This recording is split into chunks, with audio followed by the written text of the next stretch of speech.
Серия познавательных уроков для больных о методах лечения душевных заболеваний. Часть 2. Шейх Халид Аль-Хибши. Мир вам, милость Аллаха и Его благословения. Я приветствую вас, мои братья и сестры, на второй части серии лекций, касающихся больных и методов лечения поражений джиннами. Первая серия уроков уже завершилась. И я хочу выразить свою искреннюю благодарность и сказать всем, кто занимался переводом, да воздаст вам Аллах благом. Всем вам и тем, кто показал свое стремление, тем, кто выполнил работу, и тем, кто намеревался. Ведь дела оцениваются по намерениям.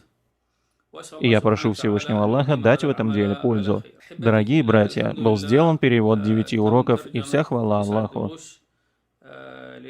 Перевод на английский, на русский, на французский, на албанский.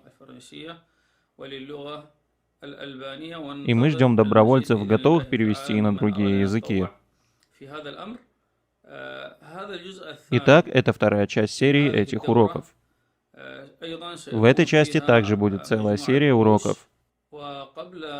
Но перед записью самих уроков я захотел разъяснить один важный вопрос, а именно множество вопросов, которые поступили во время проведения первой части серии этих уроков, которые были записаны ранее. И большинство этих вопросов, как обычно, касались личных проблем больных. Каждый из них спрашивал о своем случае. Как снять сихр в утробе? Как снять проглоченный сихр? Как снять распыленный сихр? Что делать со сглазом, который меня преследует? Заходит ли со сглазом и шайтан? И подобные вопросы, конечно, никогда не заканчиваются. Если бы я их собрал, может, вышло бы больше сотни вопросов, на которые нужно дать ответ. И я хотел бы дать комментарий к этому, чтобы никто не сердился на меня и не переживал за свое положение. Эти уроки, мои дорогие, не являются уроками по типу вопрос-ответ. Это серия познавательных уроков для больных. То есть, больной очень часто просто скитается от одного чтеца к другому, ходит то к одному чтецу, то к другому, спрашивает о своем случае и хочет получить моментальный ответ. Поэтому мы хотим постепенно научить больного некоторым вещам и некоторым знаниям. И в них он найдет часть ответа на его собственные вопросы. И после этого поговорим о последних этапах лечения, в которых нуждается больной. Я не могу ответить каждому лично на его вопросы. Я буду делать общие лекции, в которых будет польза для всех. И потом речь пойдет о более подробных вещах, и с дозволения Всевышнего Аллаха это тоже будет подано в более-менее общей форме. Об этих вещах и об этих темах для каждого соответственно его поражению и тому, на что он жалуется, с позволения Всевышнего Аллаха. В первой серии уроков мы говорили о вероубеждении пациентов-мусульман. Говорили о том, откуда больной должен брать информацию, как он должен ее проверять, как он должен избегать плохих домыслов об Аллахе, как он должен учиться терпению, учиться единобожию, вероубеждению. Некоторые люди берут и просто читают. Читают названия уроков и говорят, 5-й урок самый лучший. Другой говорит, 7-й урок самый лучший. Или 1-й урок. Я же отвечаю, что больной никогда не научится и не поймет суть этого лечения, если не прослушает все уроки с самого вступления. Да и этот урок является вступлением ко второй части, и он очень важен. Есть еще один важный вопрос. Эти лекции не дают квалификацию, и никто не имеет права, просмотрев эти видео, говорить, что он учился у шейха Халида Аль-Хибши или у другого чтеца таким образом. И теперь я стал лекарем и чтецом. Нет, это не так. Это всего лишь основы, которые должен знать как сам больной, так и чтец. И недостаточно просто посмотреть эти лекции и потом пойти и начать читать людям. Нет, эти лекции касаются лишь самого больного. Итак, мои дорогие, серия этих познавательных лекций, после которых больной сможет, и не только больной, а его родственники, муж, жена или отец, сможет после этих уроков лечить лишь себя или своих подопечных. Это чтобы человек не говорил потом, что он стал чтецом руки. Эти уроки предназначены для больных, способных лечиться самим. Для тех, кто может сам себе прочитать рукью. Это введение и серия этих лекций. Все, что я говорю в них, я подбирал и приводил с определенной целью. Поэтому пусть никто не говорит, что, мол, шейх не разъяснил то-то или то-то. Шейх не до конца разъяснил. Или, как сказал один брат, да воздаст Аллах ему благом, и да наставит его, твои лекции не академические. Я отвечаю «да», потому что я разговариваю со всеразличными видами и типами людей, которые слушают эти уроки. Эти лекции не для определенных людей, не для 20 или 30 людей.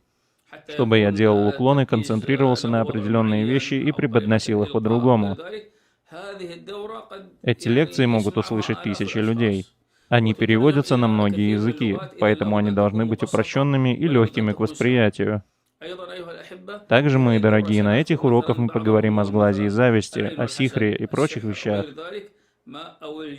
И мы не можем рассказать все полностью про мир и жизнь джиннов в нескольких лекциях. Хотя многие люди, конечно, так и ждут. Что же скажет шейх по поводу той или иной болезни или программы лечения? Я же просто начинаю раскрывать какую-либо тему, а ее подробное разъяснение вы можете найти на моем электронном сайте www.alruqya.com или же сайт шейха Халида Аль-Хибши. Там вы найдете то, что ищете. Если мы будем говорить о сглазе, сихре или джиннах, мы осветим одну сторону вопроса и посоветуем больному или тому, кто слушает эти лекции, посетить мой сайт и найти там информацию о сглазе или зависти. Также можно найти старые записи в YouTube, которые выложены на моем канале, которые помогут получить дополнительную информацию по этим вопросам. Думаю, что это понятно. Еще раз хочу поблагодарить всех, кто прислал мне свои переводы. И некоторые на самом деле делали все оперативно и быстро. Некоторые из них просили братьев сделать за них дуа, потому что они сами больны. Я прошу Всевышнего Аллаха излечить каждого больного, уничтожить сихр каждого пораженного, исцелить каждого пораженного сглазом или завистью, и защитить нас от зла завистников, колдунов и шайтанов. Он хранитель каждой вещи. И призываю вас не торопиться и проявить терпение вместе с нами в ожидании серии этих лекций с позволения Всевышнего Аллаха. Мир вам, милость Аллаха и Его благословения. Мир вам, милость Аллаха и Его благословения. Мои дорогие, приветствую вас еще раз на этих познавательных лекциях для больных. Это вторая часть серии и ее первый урок. Тема урока — виды душевных поражений. В первой части этих лекций мы уже говорили о том, что больной должен учиться и должен получать представление о видах душевных заболеваний и их симптомах. И сейчас я бы хотел коротко ознакомить вас с видами этих душевных заболеваний. Как я уже указывал ранее, эти лекции подаются в сокращенной форме. Это всего лишь ключи, при помощи которых больной начинает изучать, читать и познавать. И это ему необходимо. Также было сказано, что каждая лекция из этой серии связана с остальными, и больной не должен смотреть заголовки, заходить и смотреть, например, лишь о вероубеждении пациентов и о видах духовных заболеваний. Нет, серия лекций — это связанные уроки, первой части и второй. Может быть, будет и третья часть с позволения Аллаха. Все должно быть связано. Смотреть нужно все подряд, благо эти лекции короткие. Итак, душевные заболевания. Под этим я имею в виду демоническую одержимость. Также и поражение с глазом или завистью. Также и поражение сихром. Также и поражение психическими заболеваниями со всеми их видами. Итак, давайте вначале поговорим об одержимости. И перед тем, как я начну о ней говорить, многие пациенты знают об этом. Я лишь хочу указать на важную вещь. А именно на то, что в наше время поднялись разговоры о том, что шайтан не способен зайти в человеческое тело. Ахлю суннати валь джамаа убеждены в том, что шайтан способен зайти в человеческое тело и находиться внутри него. Это является фактом, это есть истина и правильное мнение. Доказательств этому предостаточно. Одно из них — это хадис в Сахих Муслим о том, что же должен делать человек, если он начал зевать. Он должен положить руку на рот и как будто бы останавливать это зевание. Почему же? Пророк, мир ему и благословение Аллаха, сказал, потому что шайтан в это время заходит. Шайтан заходит, и заход всегда бывает снаружи внутрь. Также и слова Всевышнего Аллаха в суре Аль-Бакара, подобно тому, кого шайтан поразил своим прикосновением. Есть разногласия по поводу его значения. Это может быть наружным прикосновением, то есть прикосновением снаружи. Но также есть и мнение, что поражение прикосновением означает, что он заходит внутрь и поражает изнутри, и разговаривает на его языке. Все это есть в книгах Ахлю суннати валь джамаа. Итак, это одержимость. Почему же она довела многих больных до сумасшествия? Потому что он может пойти к чтецу, может прочитать о симптомах и сказать, что я одержим и во мне джин. Нет, это не всегда так. Об этом мы поговорим с дозволения Аллаха на последующих лекциях. Я лишь только хотел объяснить то, что означает этот термин, а именно одержимость. Почему шайтан поражает человека? Шайтан может поразить человека, например, вместе с поражением с глазом или завистью. Есть много слабых хадисов, говорящих о том, что сглаз — истина, и за ним следует шайтан, и что он следует за завистью человека. Реальность же подтверждает это, и об этом высказывались ученые. Также это становится очевидным во время чтения рукья, шариатской рукьи, а не во время дурачества, когда некоторые чтецы вводят больного в заблуждение и говорят, что у него поражение только лишь от того, что он заговорил, хотя заговорить мог и сам больной. Этим могут воспользоваться некоторые невежды или те, кто хотят показать людским взором свои достижения в этом деле. При этом и бывают реальные случаи, когда разговаривает шайтан. И человек может недоумевать, ведь иногда шайтан может заговорить на другом ему неизвестном языке. Больной не образован, он просто сельчанин. Его голос меняется, и он начинает говорить на английском. Как это объяснить? Этот человек знает только арабский. Так что же это? И бывает и не араб. И сколько мы таких видели в Албании, которые начинали читать Коран? Он где-то учился читать Коран? Нет. Так как же он взял и стал читать Коран таким образом? Начинают читать из суры Саджда, из какой-то другой суры.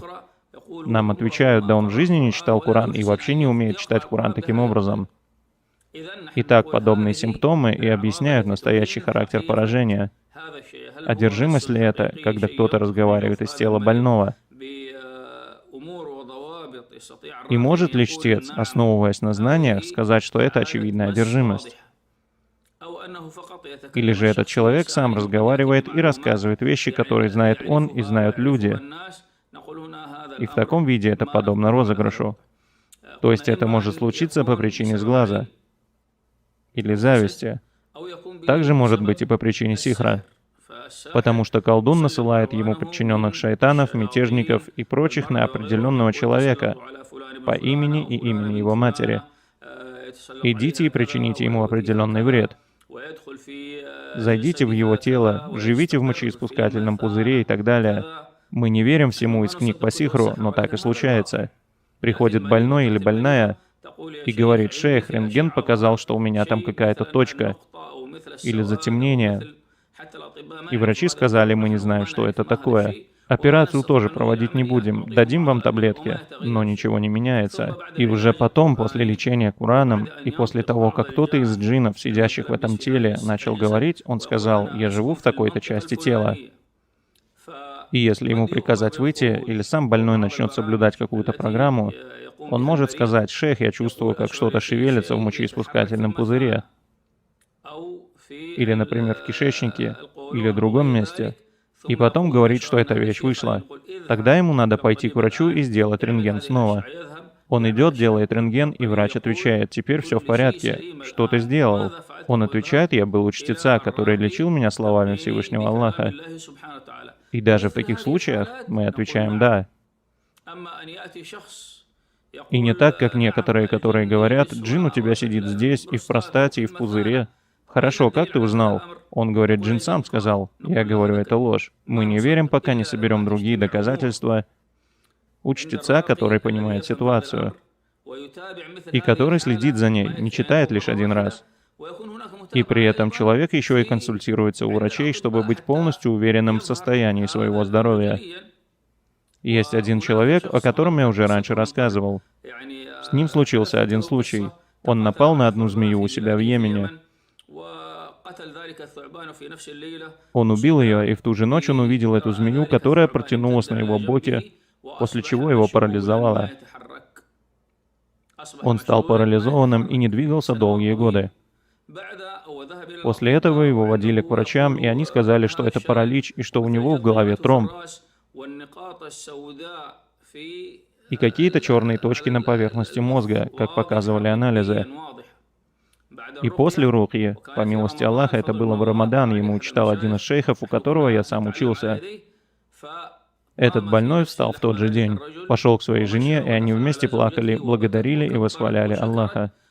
Он пошел в больницу, в которой он лечился 3 года, и поразил врачей и весь персонал, потому что они его хорошо знали.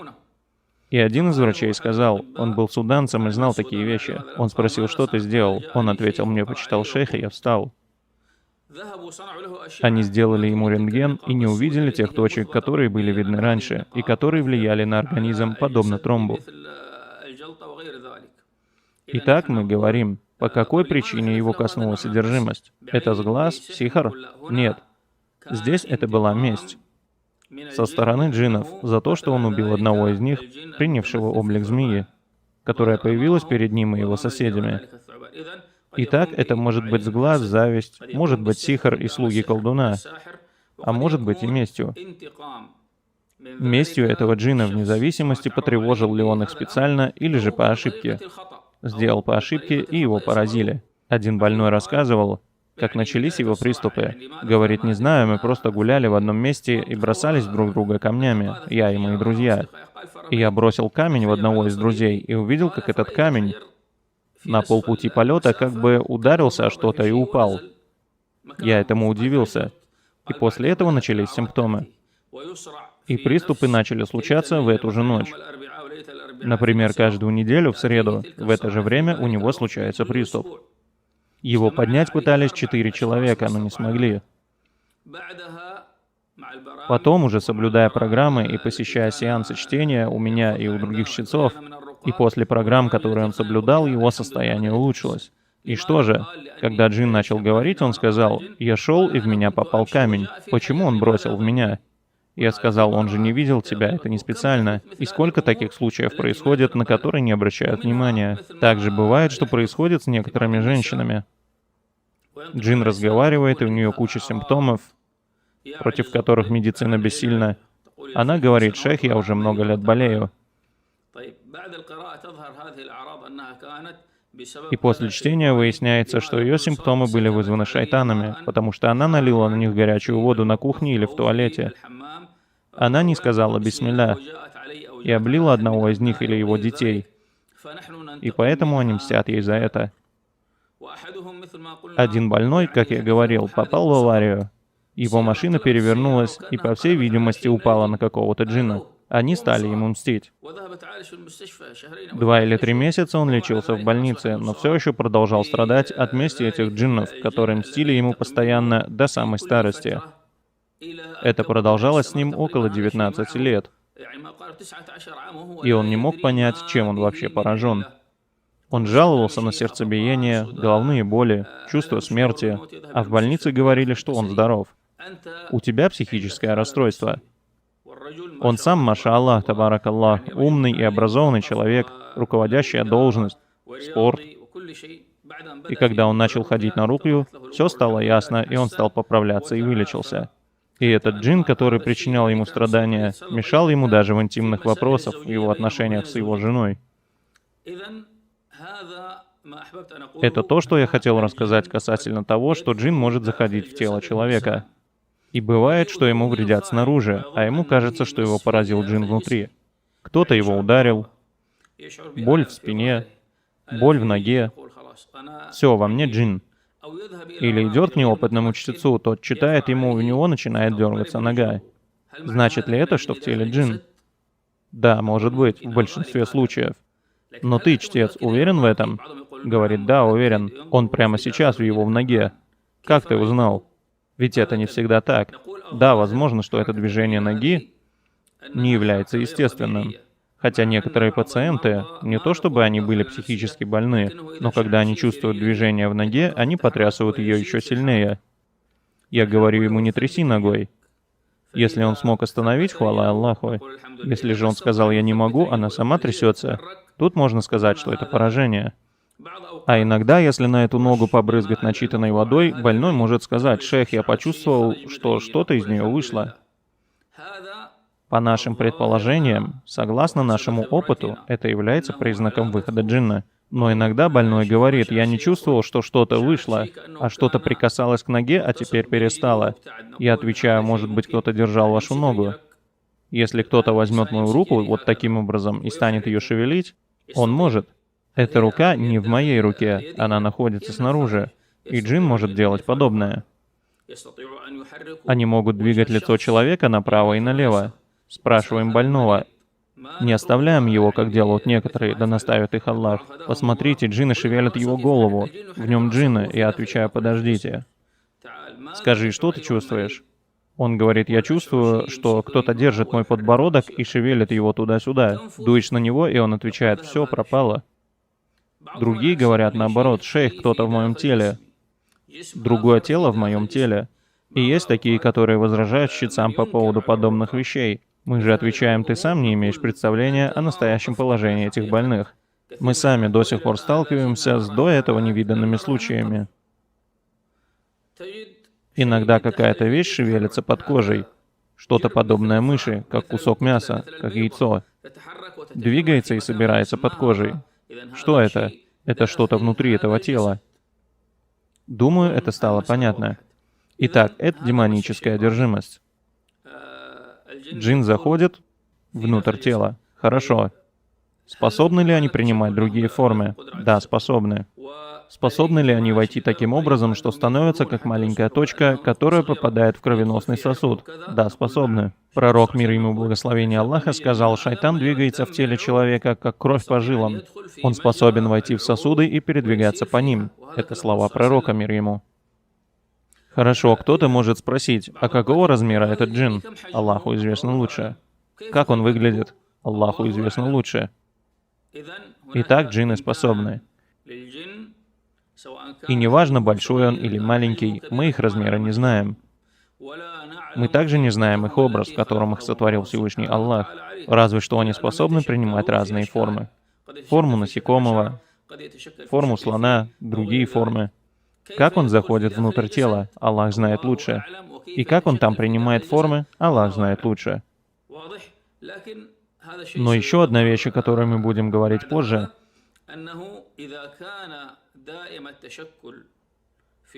а именно то, что если он принимает одну и ту же форму человека, или животного, или насекомого, то для каждого вида есть свое лечение, о котором пойдет речь позже по воле Аллаха. Итак, одержимость может коснуться человека. И даже просто по причине зависти. Кто поразил его завистью? Джинны тоже поражают человека завистью. Так же, как человек поражает ею другого, так же и джин поражает ею человека. Об этом уже говорилось в первой части лекции. Иблис и его потомство завидуют Адаму и его потомству до самого дня воскресения и не хотят, чтобы они подчинялись Аллаху. И джин может поразить мусульманина без всякой причины, просто потому, что он вредный, и станет его мучить и ему мстить, или делать что-то в его доме и тому подобное. Еще одна вещь. Я бы хотел, чтобы больной поступал следующим образом. Заходил и читал мой сайт. Сайт Халид Аль-Хибши, www.alruqya.com, и познавал глубже суть этих вещей. Иногда же одержимость может коснуться человека из-за страсти и любви к нему, причинить вред по этой причине. Но почему он причиняет ему вред? Потому что их страсть отличается от страсти человека к человеку. Джин желает, чтобы эта женщина принадлежала ему. Он может сделать ее уродливой, он может испортить ее волосы, сделать ей сихр, чтобы от нее отвернулись люди, и она стала всецело принадлежать ему. И даже если потребуется заразить ее страшной болезнью, это его не волнует. Ему нужна она. Его волнует только то, что она принадлежит ему. Сколько таких случаев я видел? Еще ранее шейхуль ислам ибн Таймия, ибн Аль-Кайим, ибн Муфлих и другие, да смилуется над ними Аллах, упомянули, что имели дело с такими и похожими случаями, а также и другие ученые мусульман, имевшие к этому отношение. Итак, сглаз и зависть. Я проводил серию лекций по этим вопросам, и она выложена в Ютубе. Любой может пойти и посмотреть эти две лекции. В них речь о сглазе, его силе, его влиянии, области, на которые он влияет, защита от него. Все это есть в этих двух лекциях. Также они есть на сайте шариатской рукьи. И больной может их посмотреть. Но сейчас я бы хотел поговорить о важной вещи, а именно то, что сглаз — это истина. И сглаз по своей силе может даже убить человека, привести к его смерти. Пророк, мир ему благословения Аллаха, сказал: «Большинство тех, кто умирает в моей умме, умирают от сглаза после предопределения Аллаха». Также обратите внимание на то, что некоторые люди стали высказывать сомнения по поводу подобных хадисов. Приходит человек, который считает себя критиком и опровержителем, и говорит хадис о том, что сглаз истины слабый. Хадис о том, что вместе со сглазом заходит шайтан, слабый. Другой хадис тоже слабый. Хорошо, почему же ты не упоминаешь достоверные хадисы о сглазе? И почему же ты не говоришь об аятах, которые упоминают сглаз? Всевышний Аллах сказал: «Воистину неверующие готовы заставить тебя подскользнуться своими взглядами, когда они слышат напоминания». То есть подскользнуться, упасть и умереть своими взглядами, сглазом и завистью. Почему ты не привел этот аят и его тафсир? Но берешься за эти хадисы, и приходят обычные люди и те, кто недавно начали заниматься руки, и говорят: эти чтецы, да наставит их Аллах, опираются на слабые хадисы, на выдуманные хадисы. Кто тебе сказал? Ты хадисовед? Он не понимает, о чем речь.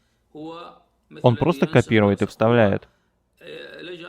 Взял слова одного из шейхов по поводу оценки тех или иных хадисов.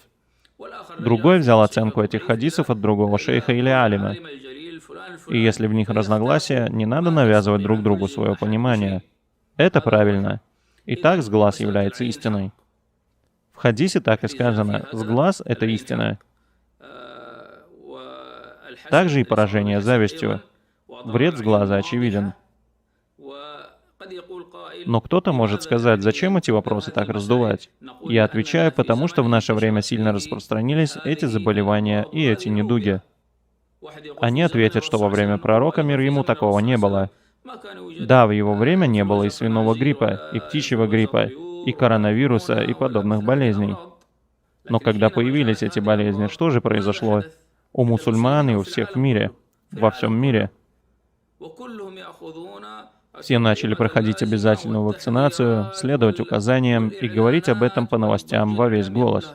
Так почему же, когда мы говорим о сглазе и зависти, о котором пророк, мир ему, сказал, что он является самой частой причиной смерти в этой умме после предопределения, мы не уделяем этому внимания? И кто-то говорит: не запутывайте людей.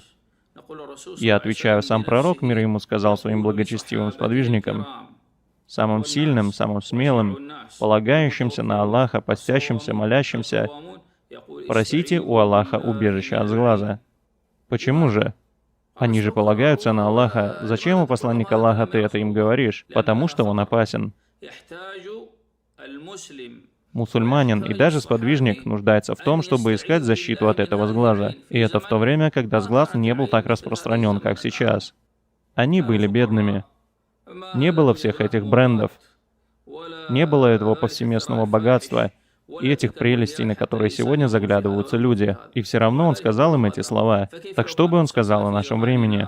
Если бы посланника, мир ему и благословение Аллаха, спросили сегодня, что ты скажешь о сглазе в наше время, ответ я оставлю за вами. Итак, это еще один вид поражения, которым поражены многие люди, и в особенности дети, и в особенности от того, что сегодня пересылают по телефонам.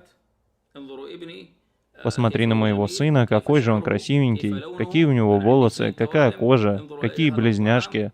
Посмотрите на это блюдо, которое я испекла. Я пеку подобные вещи, посмотрите на мое платье, на мою прическу. Взгляните на мои ногти вырастают такими за 2 дня. Все эти вещи могут навлечь на человека сглаз. Также и сам человек может поразить себя сглазом. Обо всем этом вы получите информацию с позволения Аллаха. Об этом мы еще поговорим, но, как было сказано, эти лекции будут идти по порядку. Третий вид — это поражение сихром. Это тоже один из видов душевного поражения, потому что он поражает в первую очередь дух человека, как и поражает само тело. Все эти заболевания также сказываются и на теле. И я удивляюсь людям, которые называют сами себя чтецами руки, и говорят, что эти заболевания поражают только дух и не влияют на само тело. Вы ошибаетесь. Они влияют и на тело. Как тот, кого сатана поверг своим прикосновением, это влияние на тело человека.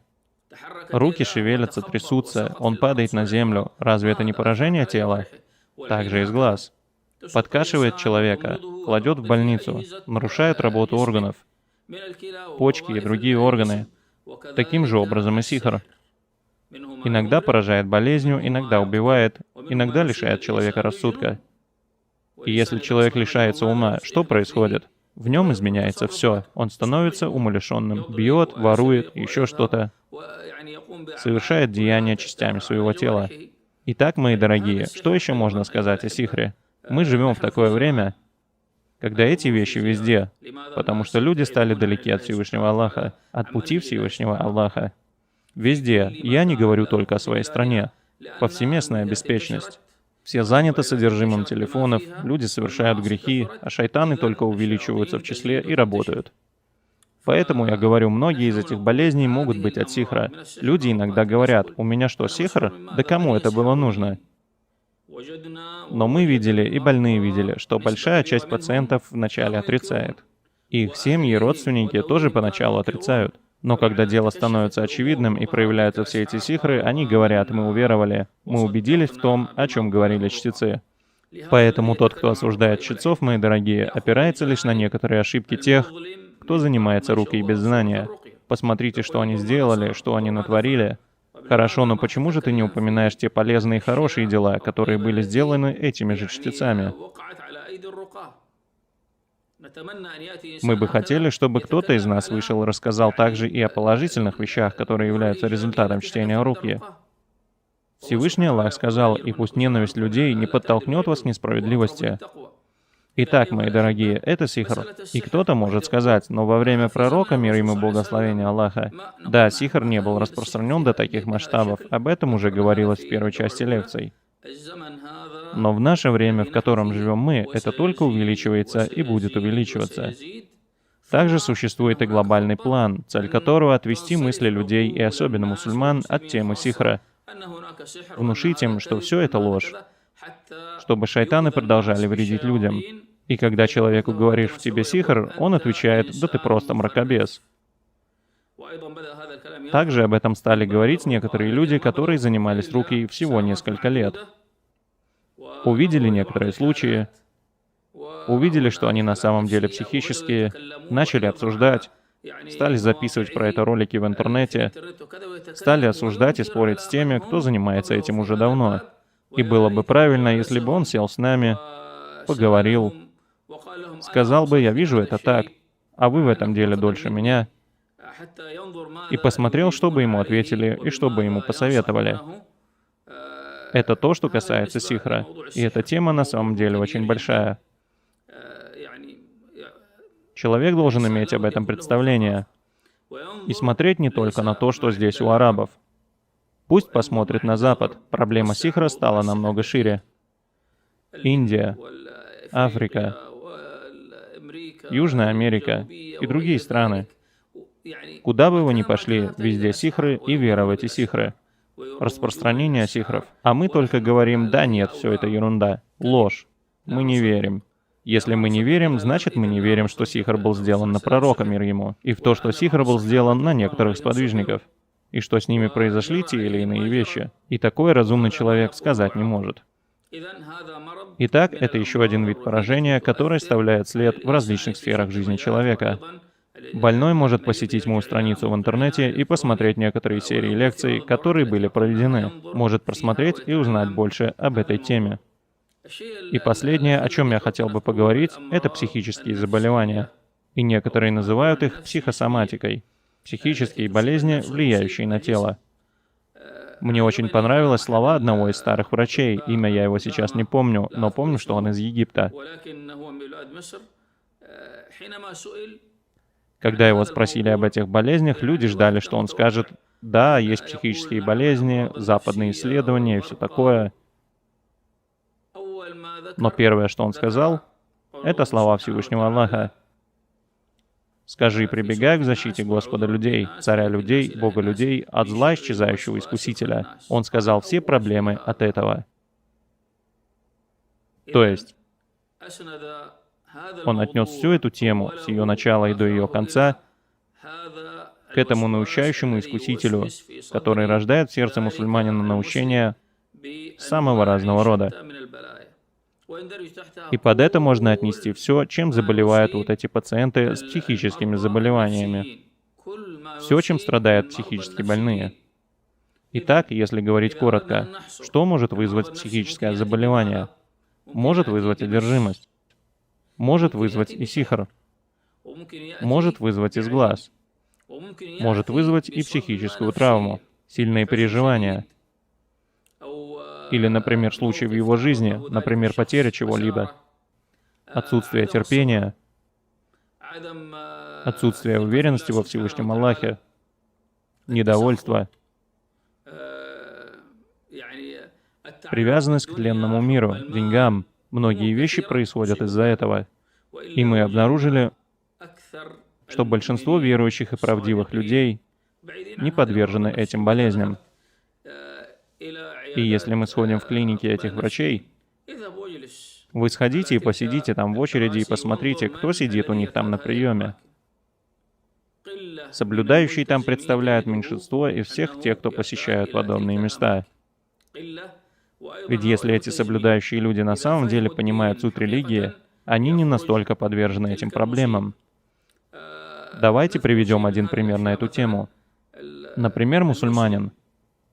Когда с ним что-нибудь случается, и он понимает, что его этим испытывает Всевышний Аллах, и он вооружился терпением и восхвалил Всевышнего Аллаха, его покидают научения, и он избавляется от влияния шайтанов на него.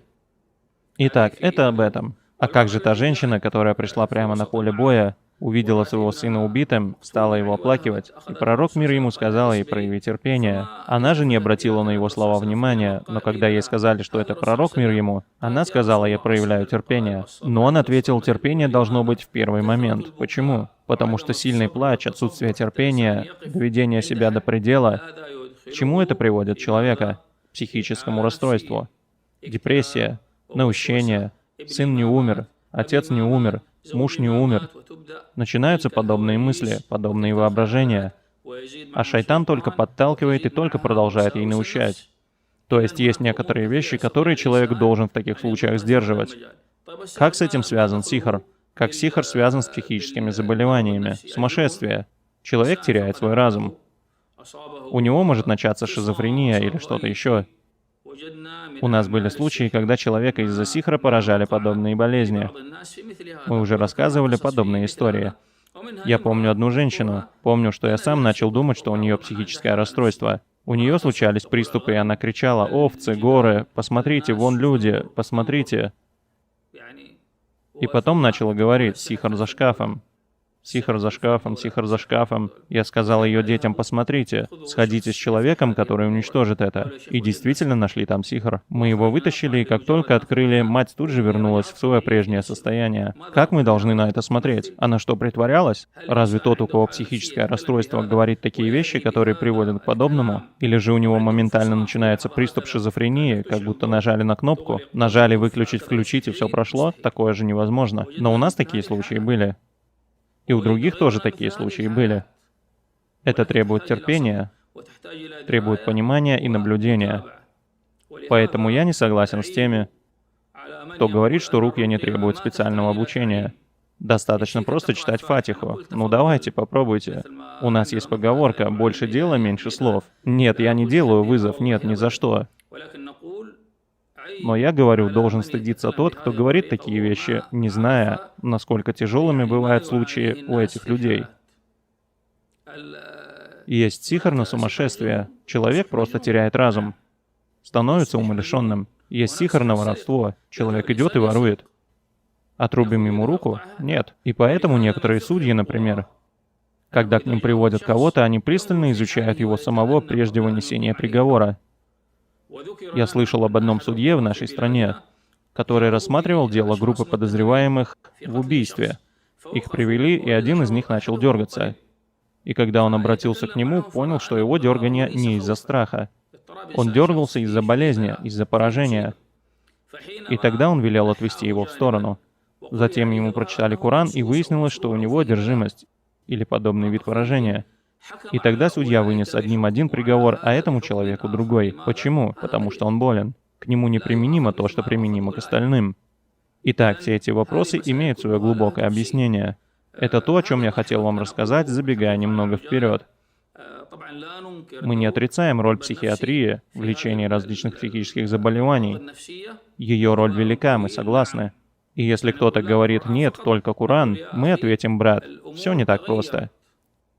Это вам добрый совет, брат. Основа — это одно. Но сейчас больные, которые приходят к вам лечиться, не такие, как люди во времена сподвижников.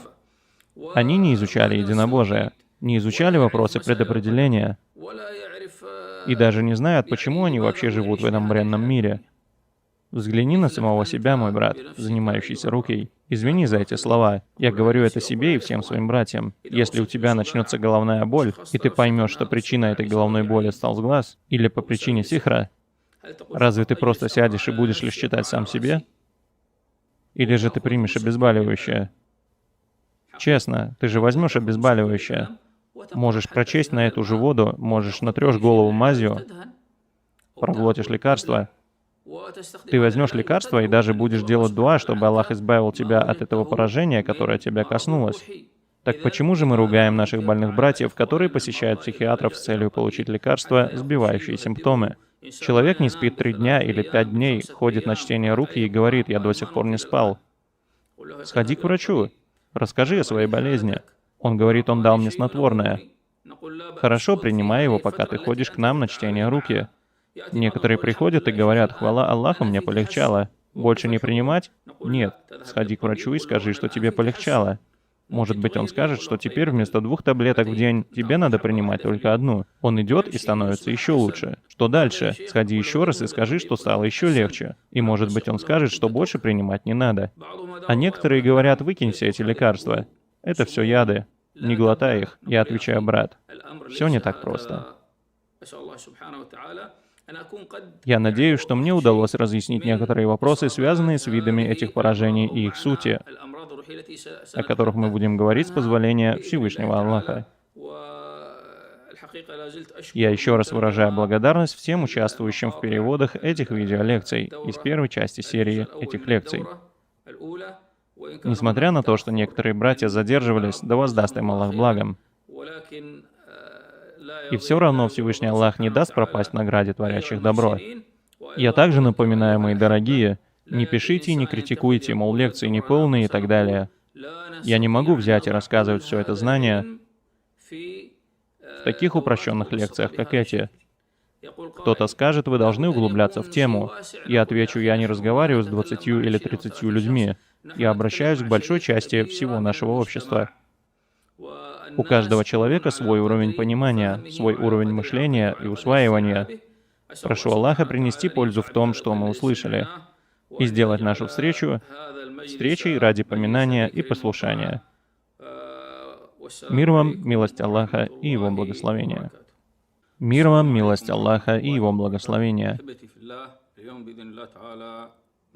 Мои дорогие, это второй наш с вами урок из второй серии познавательных лекций для больных. Тема урока — установление диагноза. Диагноз поражения или же диагноз случая. Эта лекция предназначена для больного, желающего поставить диагноз самому себе. Здесь речь не о чтеце руки, который ставит диагноз больным. Какой смысл в диагнозе? Ведь есть некоторые, которые все это отрицают и говорят, что диагноз вообще не нужен, надо просто читать самому себе, просить Всевышнего Аллаха, и по своей воле Аллах тебя вылечит. Да, это так. Это касается тех больных, о которых я не знаю и не могу узнать или изучить. Так люди жили раньше. Так люди болели раньше. Ничего об этом не знали. Но в наше сегодняшнее время, по милости Аллаха, когда науки стали доступными, улучшилось образование, люди стали осведомленными о болезнях и о их видах, о том, как от них уберечься, как использовать травы, какие лекарства принимать, и в целом, что делать и как поступать в случае заболевания той или иной болезнью, которые считаются сейчас физиологическими. Вот таким же образом люди должны изучать и узнавать о душевных заболеваниях, которые распространились, такие как поражение с глазом, поражение сихром и одержимостью. Также и психические заболевания, например, депрессия, страх, боязнь и прочие болезни, о которых человек должен знать. То, что касается моей веры, я беру из религии, а то, что касается обычной медицины, я беру из медицины. И установление диагноза требуется потому, мои дорогие, что многие больные сами хотят понять, чем же на самом деле они поражены. Они хотят знать, что у них за болезнь. Это наущение? Или это действительно болезнь? Так, как это делается у врача, когда к нему приходит пациент. Врач говорит ему: «Мы проверили тебя, у тебя все нормально». Многие не верят и идут к другому врачу, а он говорит, что нужно пройти другие исследования. После чего он говорит: выявилась болезнь в одном из органов, которую не увидел тот первый врач. Итак, больной должен исследовать и диагностировать свое состояние при любой болезни и любом недуге. Итак, я хочу сказать, что установление диагноза самим больным, когда человек хочет лечить себя сам, чаще всего он опирается в этом на несколько вещей. Как он узнал и как он установил себе диагноз? Он отвечает: у меня есть в этом кое-какое представление из моей религии. Я мусульманин. Я знаю, что с глаз это истина, и что сихр истина, что шайтаны истина. И если меня что-то коснулось, я пытаюсь провериться на все. И это правильно. Я пытаюсь сделать и одно, и другое. Иду в больницу и параллельно пытаюсь читать себе рукью и поплевывать на место боли. Я должен знать, какие симптомы у насморка, какие у гриппа, какие у лихорадки и так далее. Я должен знать также и симптомы с глаза и сихра. Я разбираюсь в этих вещах, и поэтому я могу поставить себе диагноз, хотя бы предварительный. Например, это может быть с глаз, потому что я красив, я привлекателен, у меня длинные волосы, или еще что-то подобное, из-за чего у меня может быть с глаз. Другие же люди, например, могут поставить себе диагноз, скажем, по состоянию членов его семьи. Как ты определил, что у тебя за болезнь? Или как ты узнал, что ты, например, поражен сихром? Например, к вам приходит человек и говорит вам: послушайте, чтец, или кто-то из его семьи, друзей: у меня сихр. Откуда вы узнали, что у вас сихр? Он отвечает: у нас, у всей семьи сихр. Мать, например, рвет кровью, из желудка выходят волосы. Отец презирает нашу мать. Дома находим сихры, находим брызги или закопанные вещи. У меня такие симптомы, у сестры такие. Значит, ситуация тут ясна. Больной узнал о том, что он поражен сихром. Другие же люди, например, могут поставить себе диагноз по снам, их толкованию или после сделанного дуа. По снам и видениям. Посланник Аллаха, мир ему, сказал: сны — это 46-я часть пророчества. И если сон больного растолкует человек, имеющий опыт в толковании снов, не такие, о которых мы слышим сегодня. Каждый чтец еще и толкователь снов. Это ошибка. Я говорю о себе, я, например, не толкую сны.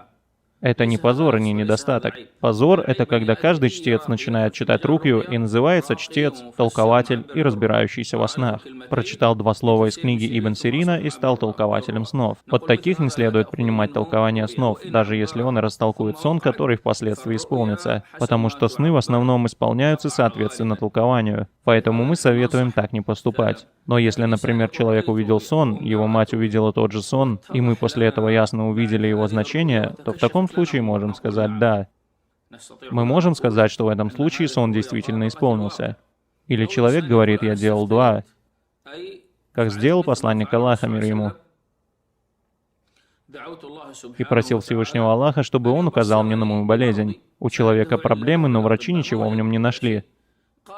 Он говорит, я начал делать дуа перед сном: «О Аллах, укажи мне на причину моей болезни». Или «О Аллах, укажи мне на мою болезнь и ее лечение, на мой недуг и как его исцелить». И после этого я 3 ночи подряд видел сон о том, что я поражен сихром, и этот сихр в моем желудке. Или же о том, что его можно вылечить таким-то способом. Я принял это лекарство, и из меня вышли предметы, напоминающие деревяшки или камни, вещи, которые не бывают в желудке. Я могу сказать, что это сихр и что этот сон был правдив. Аиша делала такое дуа перед сном: «О Аллах, я прошу Тебя показать мне правдивый, приятный сон без всякой лжи». Больной может делать такое же дуа. Если он что-то увидел, предварительно может сказать: «Да, это признаки и намеки на то, что я, например, поражен сихром». Есть еще одна вещь. Некоторые люди, например, ходили за диагнозом своей болезни к колдунам. «Как ты узнал, что у тебя сихр?» Он отвечает: «Я пошел к одному, или позвонил одному, или мне рассказал один родственник, который спросил о моей ситуации, человека, который спросил, как зовут меня и мою мать. И он ответил, что у меня сихр, и этот сихр у меня уже столько-то лет, он запрятан в таком-то месте». Здесь я скажу, может быть, он и понял, что у человека сихр. Колдун может сказать и правду, но вместе с этим он говорит и много лжи. Он может сказать что-то, будь это правдой или ложью. И человек говорит: «Я понял, что со мной, узнав это от колдуна». Но он может не быть пораженным сихром, а его просто дергают шайтаны. Но мы слышим, и это правда, мы слышим от довольно большой части пациентов, что они поражены сихром или чем-то еще, и это сказал колдун. И при чтении руки это подтверждается, и он начинает лечение. Или, например, он лечился у колдунов от этого сихра и дошел до состояния, когда ему сказали, что не могут дальше лечить, что он возобновляется. Или перестали лечить без причины. Ничего ему не сказали, но он продолжает говорить: «Я знаю, что у меня сихр». Еще одна вещь — это, как было сказано, осведомление пациента. Понимание этих вещей.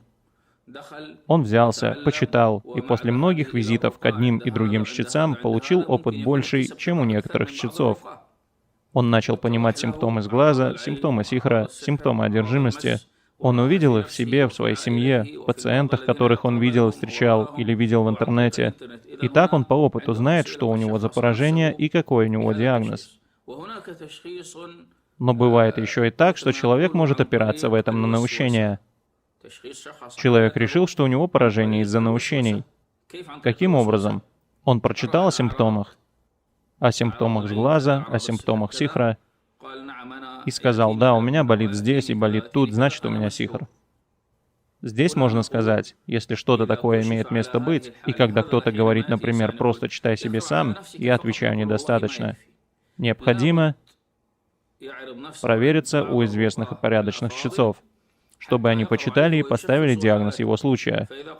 И если он скажет: «Я чувствую боли, и у меня проявляются симптомы сихра», то его расспросят, прочитают ему рукью, составят ему курс лечения, после чего скажут, сихр ли в нем, или скажут, что у него все в порядке, или же у тебя обычные наущения по причине некоторых болей. Хорошо, кто обычно следует таким наущениям? Так поступает больной, который имеет слабую волю, или же страдающий от наущений. И так может сделать больной, который ранее уже был поражен сихром.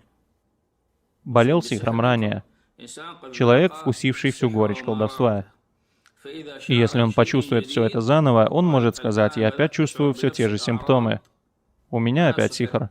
Может быть и действительно. Но может быть и наущения, которые постигли его из заранее постигшей болезни. Есть такая поговорка, которую знают многие арабы.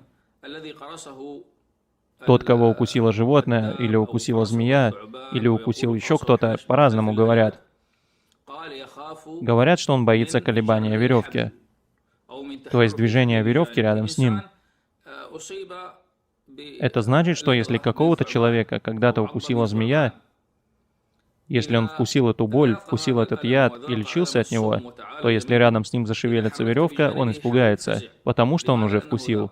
И если его спросить, почему он боится, он ответит: «Я уже вытерпел это, и я не могу так больше». Поэтому человек со сглазом, когда его поражает сильный сглаз, у него появляется чрезмерная чувствительность. Каждому, на кого он смотрит, он говорит: «Маша Аллах, бисмилля, Маша Аллах». И я видел таких людей. Некоторые люди смеются над такими людьми и говорят, что у тебя наущение. Я говорю: братья, это оправдано. Вы не знаете, что ему пришлось вытерпеть. И этому брату я тоже говорю: не напрягайтесь так сильно, чтобы шайтан не воспользовался этой вашей слабостью и не причинил вам реальный вред. Также и человек, который страдал от сихра 3, 4 и, может быть, 10 лет, вытерпел всю эту тяжесть. Если он заметит в себе некоторые из прошлых симптомов, это может оказаться наущением шайтана или воздействием шайтана снаружи, чтобы он начал думать, будто бы он снова поражен сихром. Здесь следует больному сказать: проявите терпение, как это вы делали ранее. Полагайтесь на Всевышнего Аллаха и просите убежища от шайтана. Но в целом такими вот образами больные иногда ставят сами себе диагнозы. Это может быть обращением к колдунам, толкованием снов или другими подобными способами. Также он может поставить сам себе диагноз после визита к чтецу. Он может сходить к чтецу шариатской рукьи, но он окажется не особо опытным в своем деле, и он может поставить ему неправильный диагноз. Или же, если он сходит к чтецу шариатской рукьи, который знает свое дело, и он установит, что этот пациент поражен сихром, опираясь на внешние симптомы, такие как сны пациента, найденные наяву вещи, ощущения пациента, или же во время чтения руки, либо во время соблюдения курса лечения. Итак, таким образом пациенту ставится диагноз. Ему ставится диагноз. Также сам пациент может оценивать свое состояние, отвечая на подробные вопросы, которые он может найти в каких-то сайтах в интернете. Некоторые так поступают, и я бы хотел возразить тем, кто выставляет множество таких подробных вопросов. Раньше, когда эти вопросы были выложены впервые, их было около 30 вопросов. Чувствуете ли вы, например, головные боли? Есть ли головокружение? Боли в животе или других местах? Происходит ли что-то во время магриба, фаджра или в молитве? И пациент отвечает: некоторые начали это развивать. Некоторые чтецы начали на этих форумах добавлять по 2-3 вопроса от себя, пока число этих вопросов не достигло около 140 вопросов. И когда человек это читает, да даже если я и вы станете читать, скажете, что у вас есть что-то из этого. Сколько из симптомов? Около 70-80%. Значит, у вас сихр или сглаз или еще что-то. Все это ошибка. Диагноз не ставится таким образом. Поэтому тот, кто будет ставить себе диагноз, исходя из всех этих подробных вопросов, скорее всего, допустит в этом ошибку. Но если человеку поставили диагноз по его состоянию, давайте расскажите, на что вы жалуетесь. Жалуюсь на головную боль, на те или иные симптомы. Если у пациента окажется 3, 4 или 5 симптомов, можно начинать спрашивать более подробные вопросы. То есть уже он может отвечать на определенные и подробные вопросы. Может сдавать анализы в больнице, рассказывать, что он видит во сне, и вот тогда становится ясно.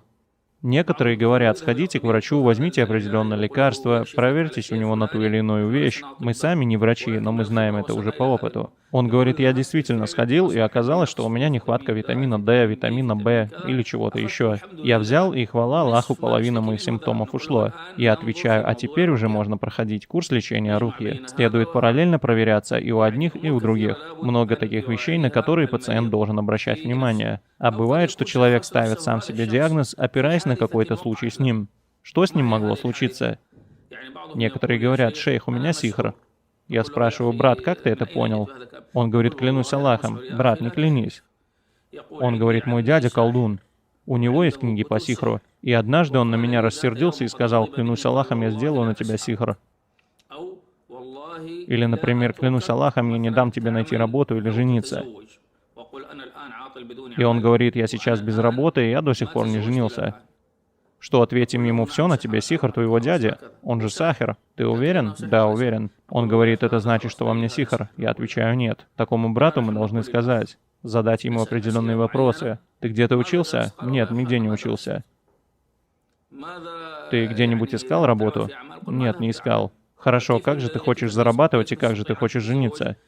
Он говорит: не знаю. И я говорю: значит, сихр пока оставим. Если только человек не пытался все это сделать. И давайте посмотрим с другой стороны. Скольким людям угрожали сихром? Чтецу Рукьи угрожают сихром сами шайтаны, и не только. Мы сделаем на тебя сихр, и действительно он находит сихры и другие вещи. Они никому не могли причинить вред без соизволения Аллаха. Поэтому то, что колдун угрожал или сказал, что сделает, или даже сделал и разбрызгал перед тобой свой сихр, или разбросал, не означает, что он тебя коснулся. Да, может быть, он сделал этот сихр, совершил то, что он хотел, но он не сработал, потому что Всевышний Господь не позволил. Значит, во всех этих вещах нужно рассуждать правильно, критично и на основе знаний. Это все я объяснил в тех вопросах, о которых говорил. Итак, мы поняли некоторые вопросы. Есть еще некоторые вещи, которые можно использовать в диагностике. Например, мы спрашиваем человека: как ты узнал, что на тебе сихр, или ты одержим, или что-то еще? Он отвечает: шейх, когда я слышу азан, все мое тело трясется. Мою ногу скручивает. Рука дергается и поднимается вверх таким образом. А один, которому я читал, но он потом пошел в больницу, я расскажу его историю отдельно. В начале всей истории его мать говорила: шейх, когда звучит азан, мой сын на наших глазах скручивается и становится как шар. И из него выходят какие-то звуки. Вот так группируется в шар, как человек, который складывается, чтобы залезть в сундук. И начинает издавать какие-то странные звуки, нам непонятные. В конце концов, его отвезли в больницу, прежде чем привезти ко мне. Там через него провели электричество. Его семья расписалась, что больница не понесет никакой ответственности в случае принесения ему какого-либо вреда. Если будут поражены клетки, поражен мозг. Ему сделали 3 электрических удара в разное время, и когда я его увидел, он лежал плашмя. Итак, как я сказал, азан прогоняет шайтана. В некоторых случаях он оказывает эффект, а в некоторых нет. И в некоторых случаях можно сказать, что то, что находится в его теле, не является джинном. Или этот джин может быть мусульманином, и поэтому азан на него не действует. Все это может иметь разный эффект в зависимости от того, что именно поразило тело человека. Также некоторые могут поставить себе диагноз, используя черный миск. Человек может его понюхать и впасть в приступ. У нас есть по этому поводу видео. И все эти видео сделаны для обучения. Человек нюхает миск, и особенно там, где я бывал за границей. Человек здоров, нюхает миск. То есть ему кажется, что он здоров. Я делал это для того, чтобы они могли рассказать другим и не спрашивали, что я читал и что я делал. Некоторые нюхали и говорили «хороший запах», другие нюхали и падали на землю. Как это надо понимать? Это не тот запах, который, как можно подумать, душит человека, препятствует работе дыхательных путей, превращает кислород во что-то другое. Нет. В этом случае мы можем сказать, что это признак того, что в теле кто-то сидит. Это указывает на то, что в его теле кто-то есть. Некоторые используют хельтит из-за его сильного запаха. И давным-давно, я не хочу говорить нашей матери, но женщины в целом, о которых мы слышали, что они падали в приступах у себя дома, что делали их подруги, соседки и родственницы? Приносили лук или чеснок, или что-то, что имеет сильный запах. Ей давали понюхать, она вставала, приходила в себя и шла дальше. Итак, этот обморок. От чего он? Я не знаю, может, это и просто приступ, ничего особенного. Но я не исключаю, что это может быть воздействием джинна, который ушел, почувствовав этот сильный запах. Таким образом, это тоже один из видов диагностики. Некоторые, например, берут оливковое масло, читают на него Коран, или берут начитанную воду, пьют ее, и возможно, что пациента от нее вырвет, или же начнется удушье, или она покажется ему горькой, или наоборот, слишком сладкой и так далее. Также и начитанное масло. Если им мазаться, больной почувствует, будто он горит, или что-то начнет шевелиться в теле, боль в руке, в голове, что-то выходит из глаза, выходит из уха. Это явные признаки. Итак, все эти вещи могут случаться с арабами и с неарабами, которые ничего не знают о всех этих вещах. Также диагноз можно поставить чтением руки, словами Всевышнего Аллаха. Можно и обычными словами, сделав дуа или что-то подобное. А может быть, что человек, например, узнал, что с глаз можно вылечить следом человека, который его сглазил. И тогда он сказал: «Похоже, что у меня поражение». И это меня поразило после того, как один человек посмотрел на меня и сказал: «У тебя такое сильное тело». Или, например, «У тебя тело очень красивое». И я вспомнил хадис о двух сподвижников, когда один из них сглазил второго. Тогда я взял след этого человека, положил его в воду и облился ею. После этого я стал таким же здоровым, как и был до этого. Итак, этот человек сам поставил диагноз и вылечился таким образом. Некоторые могут поставить себе диагноз после купания в холодной воде. Холодная вода тоже приносит пользу, и о ней мы поговорим в отдельной лекции по этому поводу, потому что некоторым этот метод не рекомендуется, а другим может принести пользу, будь человек здоровым или пораженным. Но если вкратце, то если пораженный моется холодной водой, в большинстве случаев он говорит, что чувствует, как что-то спускается с головы в ноги. А некоторые говорят, что слышат в этот момент сильный крик. Мы не говорим сейчас о психических расстройствах. Такое может быть у разных людей. Некоторые говорят: «Шейх, что-то собралось в моем животе. Из меня вышли газы, с запахом, который я никогда раньше не чувствовал. И после этого ко мне вернулись силы». Я отвечаю, что, может быть, вышел с глаз или другое поражение. А говорить, что это вышел джин такого-то цвета, такого-то размера, такие вещи мы знать не можем. И тот, кто рассказывает такие вещи, ошибается. Также один из методов диагностики болезни — это физическое воздействие. И это известная вещь. И пусть люди над этим не насмехаются. Некоторые говорят, только шариатская рукья. Да, это так, но вместе с чтением руки могут быть использованы и другие вещи. Как делал шейхуль Ислам ибн Таймия, и как делал сам посланник Аллаха, мир ему, когда ударил по груди одного из сподвижников и сказал: «Выйди, о враг Аллаха, я посланник Аллаха». Также и делал шейхуль Ислам ибн Таймия. Он ударил одного пораженного подростка, что даже те, кто был рядом, подумали, что тот помер. После этого начала говорить джинниха и сказала, что я его люблю, я мусульманка, я хочу с ним в хадж и так далее. Длинная история. Итак, это действие. Некоторые называют иджтихадом шейхуль Ислам ибн Таймия. Нет. Имам Ибн аль-Кайим, да смилуется над ним Аллах, поступил точно так же. И Ибн Муфлих, и другие, которые жили в те времена, а также и в другие времена. Говоря коротко, это тоже один из способов диагностики болезни. К некоторым приходил больной, они читали ему 2 аята и ударяли. И, может быть, следует сказать, что подобное действие в наше время неуместно, не должно применяться, не должно использоваться. И если сегодня есть более легкие способы, при помощи которых чтец может узнать о болезни человека, то в этом нет нужды. Но отрицать сам метод как таковой во всех проявлениях — это ошибка. Отрицать его полностью как метод нельзя. Некоторые же могут диагностировать эти болезни нажатием на точки в теле. Сегодня некоторые практикуют надавливание на определенные точки, и этот метод известен с давних времен. Это практиковали в Китае. И также в Восточной Азии, в Индонезии и других культурах.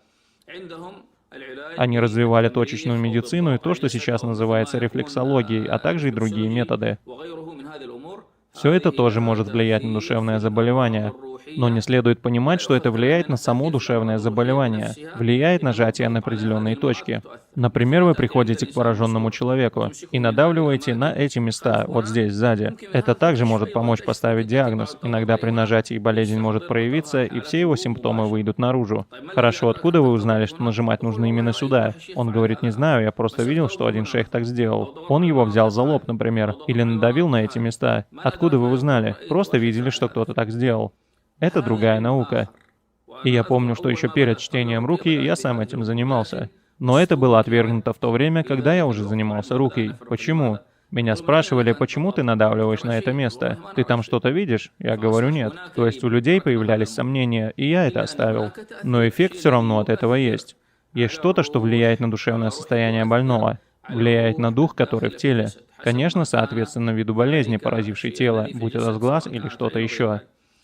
Также и народные лекари в наше время и в нашей стране, когда лечили некоторые болезни, в том числе и из глаз, делали массаж, пока эта вещь не собиралась в спине в форме, например, огурца или чего-то округлого. При этом они читали, призывали, читали, и когда эти вещи выходили, человек вставал здоровым. Некоторые вещи выходили в виде газов. Почему же они под кожей, а потом выходят? Ведь газы выходят сзади. Они говорили, мы сами не знаем, просто есть такой метод лечения. Но когда за все это взялись чтецы руки, и те, кто начали исследовать все эти темы, я не говорю о чтецах, которые только читают Коран, дают масло и воду и отпускают больного. Нет, я имею в виду тех, кто следит за пациентом. Такой человек обретает большой опыт в этой сфере.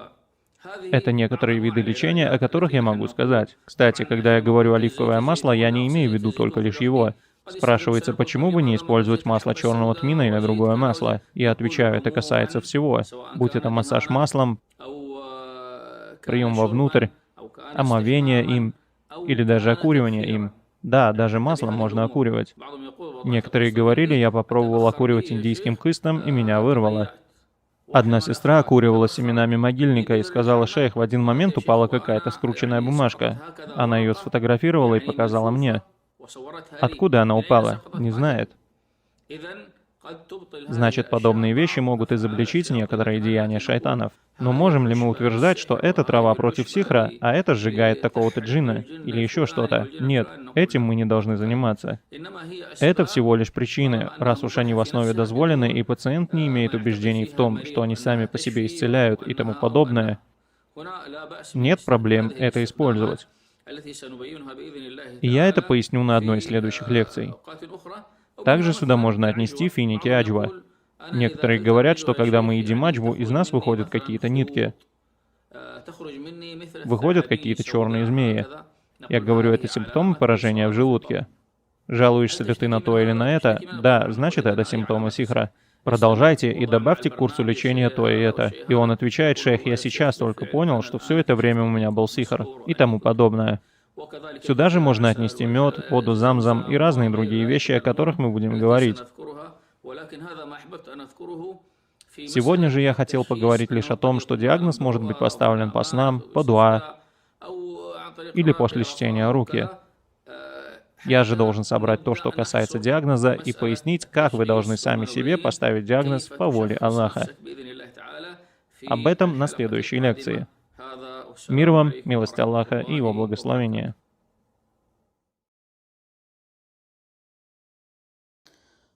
Мир вам, милость Аллаха и Его благословения. Мои дорогие, сегодня, с позволения Аллаха, мы проведем третий урок из второй серии познавательных лекций для больных. Тема урока — «Поставь себе диагноз сам». То есть, пациент, поставь себе диагноз сам. Если вы жалуетесь на различные симптомы, причину которых вам не могут назвать врачи.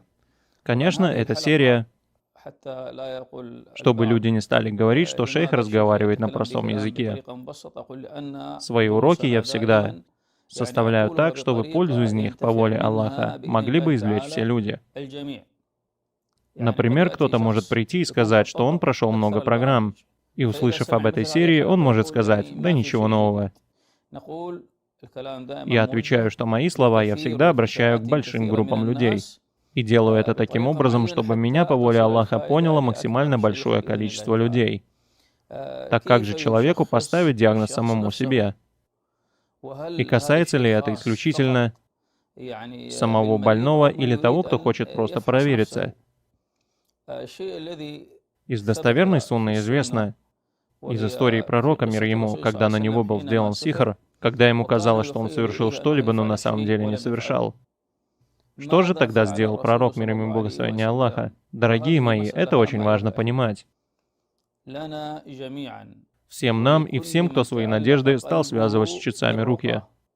В наше сегодняшнее время. Раньше, да, люди говорили: «Я буду сидеть и просить Всевышнего сам». И люди ему говорили: «Сходил бы ты к чтецу». Но большинство так и не ходили.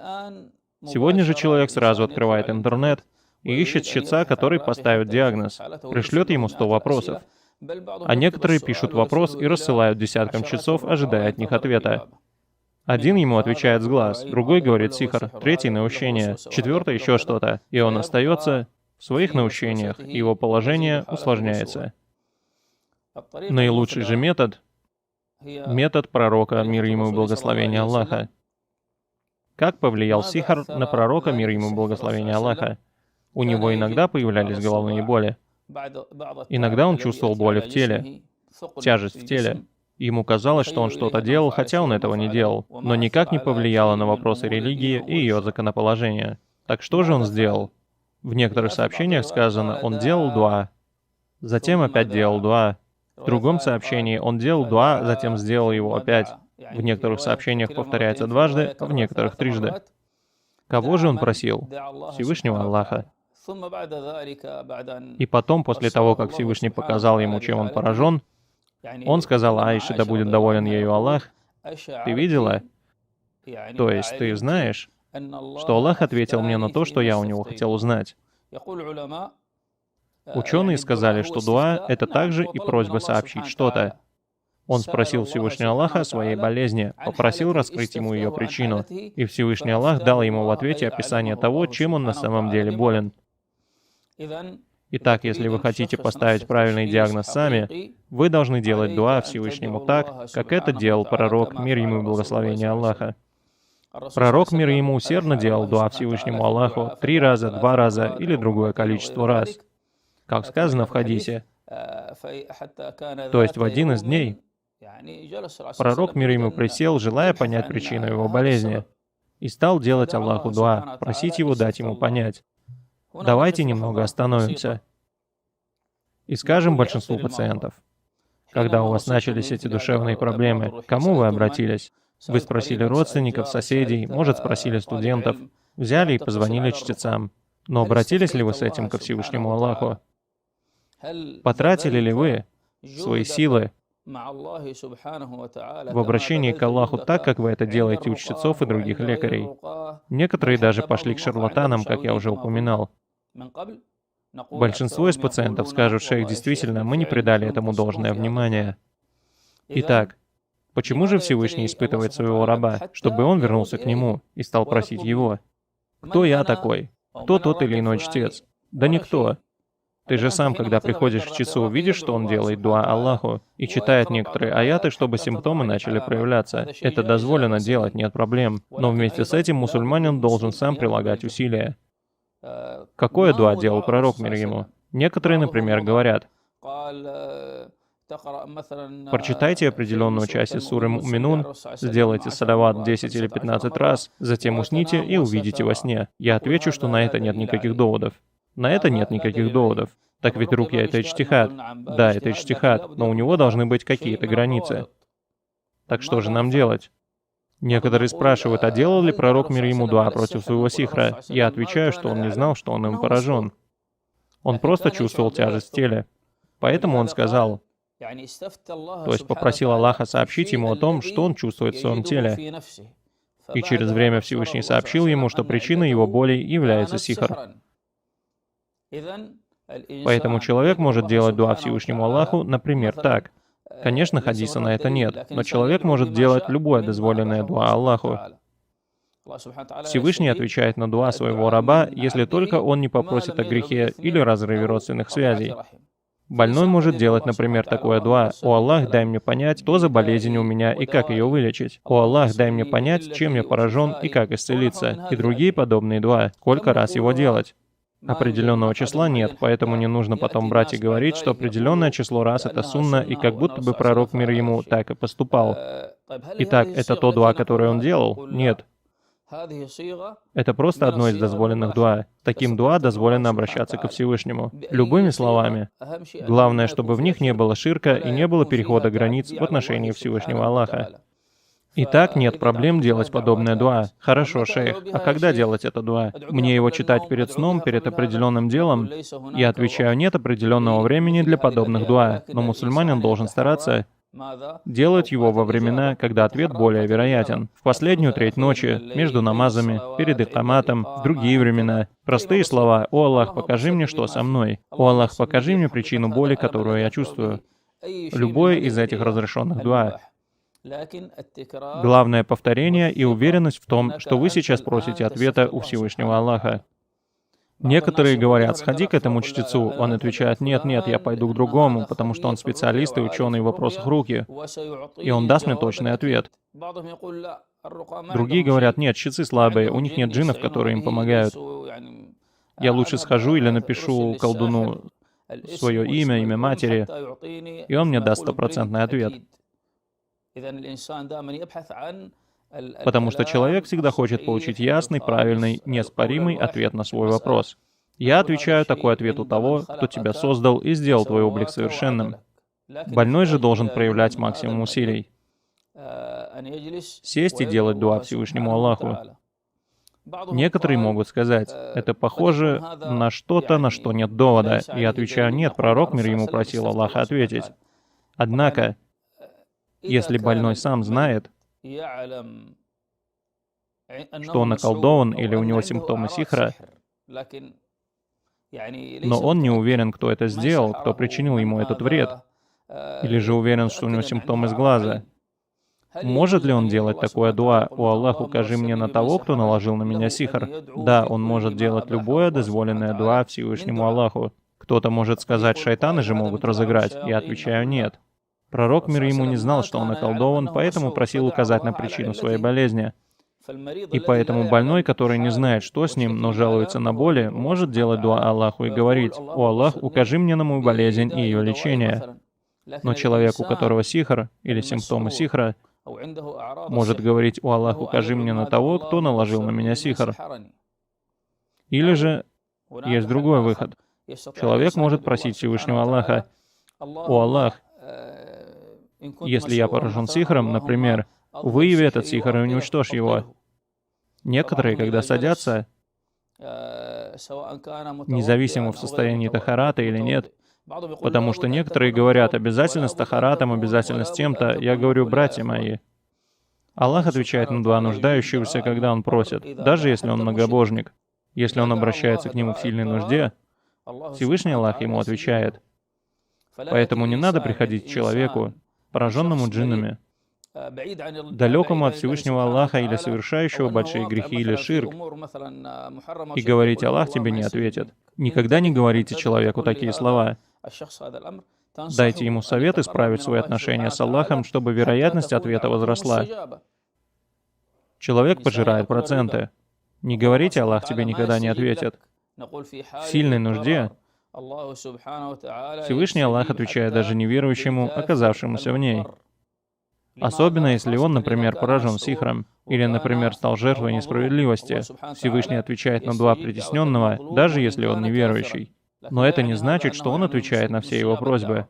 Аллах может спасти его или дать понять что-то, что может либо подвинуть его к исламу, либо стать доводом против этого неверующего в судный день, когда Аллах напомнит ему о благах, которые он ему дал, и которыми он пользовался. Итак, первый случай — это когда человек не знает, что с ним. Он может сесть и сделать дуа Аллаху, выбрать то время, в которое дуа принимается с большей вероятностью. Таких времен много. Или же он может сделать дуа перед сном и говорить, например: «О Аллах, покажи мне сон, правдивый, праведный сон, без лжи». Такое дуа делала Аиша, да будет доволен ею Аллах. Она говорила в дуа: «О Аллах, я прошу у тебя правдивый, праведный сон». Она не имела в виду сихр, но это не запрещено. Хорошо, кто-то может увидеть что-то во сне. Можно ли считаться с тем, что человек слышит или видит во сне? Да, это может быть правдой, но может быть и от шайтана. А если сон повторился, здесь уже можно делать вывод, отталкиваясь от того, что этот человек увидел во сне. Или же это просто внушение от шайтана, да упасет Аллах. Поэтому не говорите: «Я увидел во сне, я увидел во сне». Это не считается доводом. Если только то, что человек увидел, например, говорит об определенном месте в доме, И сон повторился, и человек начал там копать и вытащил сихр. Тогда мы можем сказать, что Аллах показал этому человеку место, где был зарыт сихр. Человек заснул и увидел во сне другого, который поразил его с глазом. Он проснулся, спросил о нем, и ему сказали: этот человек известен всей своей семье своим дурным сглазом и своей завистью.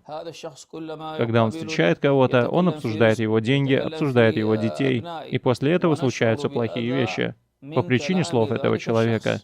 Здесь тоже можно сказать: сделайте причины, но не говорите, что именно этот человек 100% стал причиной этих вещей. Возьмите что-то от этого человека и помойтесь. Вылечитесь? Хвала Аллаху. Всевышний Аллах показал вам, кто именно вас сглазил. И как же часто именно так и случается с людьми. Третий вопрос — это, как я говорил, если человек, например, не уверен, сихр — это сглаз или одержимость. Человек не может понять, например, ходил к чтецам, или же не ходил, а открыл интернет и стал искать, как поставить диагноз самому себе. Зашел и прочитал на одном из сайтов, как узнать, если у меня сихр, как узнать, если у меня одержимость, и запутался. Начал читать аяты сжигания, суру Саффат или еще что-то, и начал думать, что у него и сихр, и сглаз, и одержимость. Здесь просто возьмите и прослушайте некоторые записи руки. Есть записи с определенными аятами, говорящими о глазах или говорящие о зависти, а также о благах и других вещах. Есть записи, на которых записаны аяты, говорящие о сихре, о деяниях, о лжи и подобных вещах. Можете их послушать. Есть аяты о джиннах и шайтанах, о их наказании и тому подобном. Можете их послушать. Кто-то может сказать: я хочу сам узнать, что со мной, не хочу слушать записи. Я отвечаю: пожалуйста, что мне делать? Обратитесь к некоторым сайтам. К нашему сайту или другому. Мы давно уже разместили, и до сих пор это можно скачать. Там есть сборник аятов, которые читают чтецы. Многие пользуются ими. Итак, если вы больны, можете не идти к чтецу. Зайдите на страницу аятов, которую вы сейчас видите, и поищите. Там есть аяты, например, в которых упоминается сглаз и зависть, и то, что с этим связано. Также есть аяты о сихре и то, что с этим связано. Есть также и аяты с упоминанием исцеления. Есть и разные другие аяты. Выберите, например, то, на что жалуется большинство людей. Что случается чаще всего?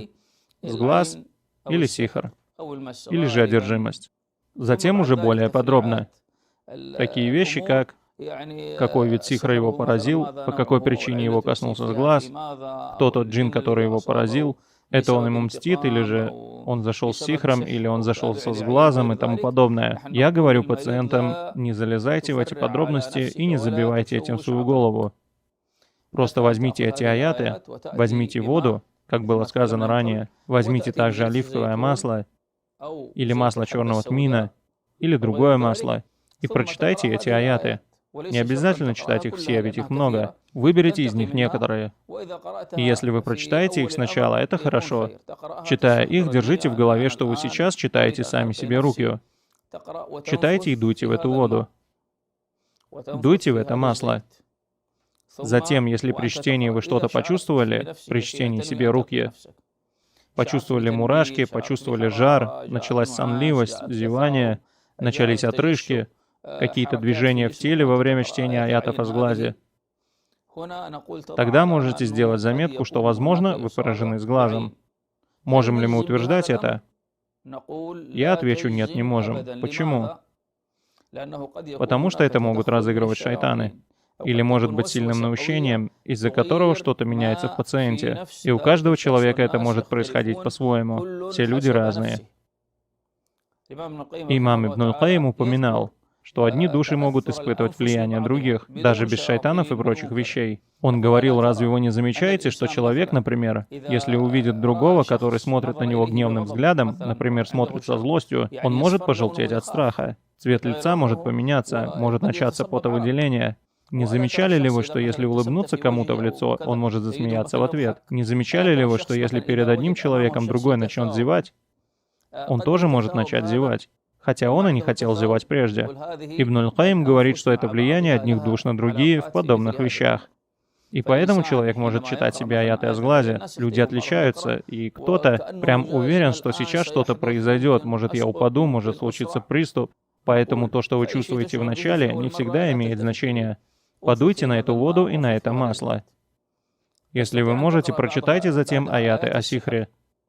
И опять же подуйте в эту воду и в это масло. И затем используйте эту воду и это масло. Есть и другой метод. Подуть в эту воду и в это масло после чтения аятов с упоминанием сглаза и зависти. Затем взять новую воду и новое масло и прочитать на них аяты о сихре, дунув на воду и масло. Некоторые, читая аяты о сихре, говорят, у меня заболел живот так, как он обычно болел. Это точно, и это не наущение. Итак, после этого можно прочитать, например, аяты с упоминанием джиннов, шайтанов и подобных вещей. Затем можно прочитать аяты об исцелении и спокойствии. И можно подуть на эту воду и масло после всех этих аятов, после чего использовать их с намерением излечиться. И достаточно. Братья, есть важное уточнение. Намерение больного играет важную роль. Намерение пациента играет роль. Также и намерение чтеца играет роль в его чтении. Чтец может сказать, что он читает больным только 2 последние суры. И больше ничего. И действительно помогает. Возможно, что некоторым он диагноз не поставит, его поставит другой, но Всевышний Аллах предписал исцеление именно у него посредством 2 последних сур. Всевышний может пожелать предписать исцеление и посредством другого чтеца, читающего аяты, подходящие по смыслу тому случаю, с которым он имеет дело. Итак, наш пациент, который хочет делать дуа о своем случае, хочет поставить себе диагноз сам, может следовать любому из этих методов. Закончили, подули на эту воду и на это масло. Попейте этой воды. Некоторые говорят, шейх, когда я разделил воду и выпил из той, что против сглаза, ничего не почувствовал. Но когда я выпил из той, что против сихра, меня сразу вырвало. Это не наущение. У многих людей иногда появляется рефлекс рвоты. И в особенности во время чтения руки у чтецов. Чтец может читать большому залу или же читать персонально. Читает, упоминает сихр, концентрируется на чтении аятов, читает с усердием, и больной может почувствовать тягу к рвоте. Это может быть самовнушением, а может быть и реальностью. Но рвота не происходит, выходит малое количество жидкости. Вот на это не стоит обращать внимание вообще. Когда это можно считать реакцией? Когда с рвотой выходит сихр или выходит вся еда из желудка. И все же все люди в этих вещах отличаются. Потому что у некоторых, завидевших рвоту другого человека, сразу начинается рвота. Это рефлекс. Поэтому больной должен делать так. Читает, потом берет эту воду и пьет. Но некоторые, выпив воду, ничего не чувствуют. Разве что незначительную боль в желудке. Берет масло, натирает все тело и чувствует, как что-то начинает собираться в его животе или в его ноге. Ему может казаться, будто бы на его ногах или пальцах ног оковы. Все это лишь косвенно. Это нельзя брать за основу. Если только он не делал то дуа, о котором мы говорили в начале лекции. Когда больной говорит: «О Аллах, если эта вещь, которая шевелится в моем теле, или то, что я чувствую, это сихр, то прошу тебя показать мне это. О Аллах, укажи мне на него». И тогда он, может быть, увидит что-то во сне. А может и увидит сихр у себя перед глазами. Да, Всевышний Аллах может так показать человеку. Один брат из Албании, как я раньше рассказывал, у него была столовая. Большая. Брат из Ахлю Сунна. Однажды он сказал мне, что к нему перестали ходить. Я сказал, может, это потому, что ты не продаешь алкоголь по религиозным соображениям. Он ответил, да нет, раньше все было хорошо. Я сказал ему, делай дуа Аллаху. Я прочитал ему и сказал, проси Всевышнего Аллаха показать тебе твой сихр или то, что препятствует тебе в этом месте. Сихр ли это? Может, сглаз или зависть? Это сделано на место или на тебя, потому что ты богат? Через несколько дней он пришел. Я рассказывал его историю на некоторых видеозаписях. Он сказал, шейх, посмотрите, что я нашел. Кусок ткани, в который завернуты 2 или 3 маленьких осколка, отбитых от пола, покрытого кафелем, в самом начале лестницы, по которой люди поднимаются в столовую. Я спросил, и как это? Он ответил, шейх, я сел на стул и стал делать дуа Аллаху. Когда я захотел встать, я подвинул стул назад, и стул как будто бы уперся во что-то задней ножкой. Я посмотрел и увидел под краем ковра который постелен на втором этаже, какую-то вещь вроде мешка под краем ковра, привязанную веревками от края самого ковра. Я раскрыл ее и нашел там это. Я спросил, ты знаешь, что это? Он ответил, да, я проверил. Это от первой ступеньки, по которой люди поднимаются ко мне наверх. Там есть отбитое место, и эти осколки от него. Я ответил, значит, это сихр. Мы опустили его в начитанную воду, обрызгали все место водой, которую я ему дал. И он сказал, хвала Аллаху, люди стали приходить снова. Так что же сделал этот человек?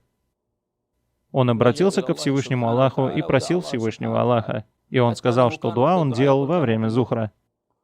Время. Я повторяю, что человек должен подыскивать время, в которое дуа принимается с большей вероятностью. Но Всевышний Аллах отвечает нуждающемуся, когда он к нему обращается. То есть в то время я сам колебался в диагнозе. Может, на него наложен сихр, или же у него сглаз, или же сихр на его заведение, или же его заведение поразил сглаз, потому что сглаз тоже может нарушать работу и делать это еще сильнее сихра. Однако Всевышний Аллах дал ему узнать настоящую причину. Я помню, как одна женщина, взрослая, умная женщина, она сказала мне, шейх, помните, она испытывала боли, и когда ей читали, проявлялись симптомы сихра. Она просила Аллаха показать, кто ей это сделал. Делала дуа и сказала, шейх, в тот день у меня сидели мои подруги и родственницы. Это был Рамадан, перед утренней молитвой, время сухура. Одним словом, они не спали той ночью, и поэтому некоторые из них были сонными. В общем, мы сидели друг против друга.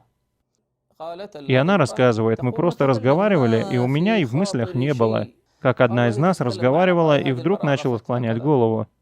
И стала говорить, да, это сихр, я сделала то, и так, и этак. Начала перед всеми говорить своим языком. Пока они слушали, она подняла голову и очнулась. И, глядя на них, спросила, что? Я вам что-то наговорила? Они ответили, нет. А что я вам сказала? Они сказали, да нет, ты просто спала.